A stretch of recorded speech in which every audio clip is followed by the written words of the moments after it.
Praise the lord, హల్లెలూయా. చాలాసార్లు మన జీవితంలో మనం ఒంటరిగా ఫీల్ అవుతూ ఉంటాం. మనల్ని ఎల్లవేళలా ఎవరో ఒకరు తోడుగా ఉండి విడిచిపెట్టకుండా మన సంతోషాన్ని, బాధని పంచుకుంటూ మనతోనే ఉంటే బాగుండు అని మన హృదయం చాలా ఆశపడుతూ ఉంటుంది.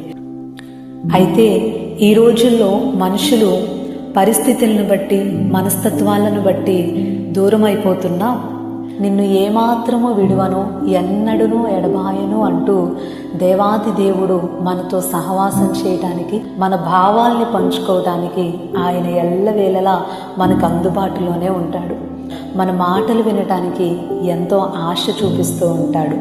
విడిచిపెట్టి వెళ్ళే మనుషులపైన దృష్టి పెట్టి విడిచిపెట్టకుండా మనతో ఉండేటటువంటి దేవునిని ప్రక్కన పెట్టడం మనకంత మంచిది కాదు. మనుషుల మీద కాకుండా దేవుని పైన దృష్టి పెట్టండి.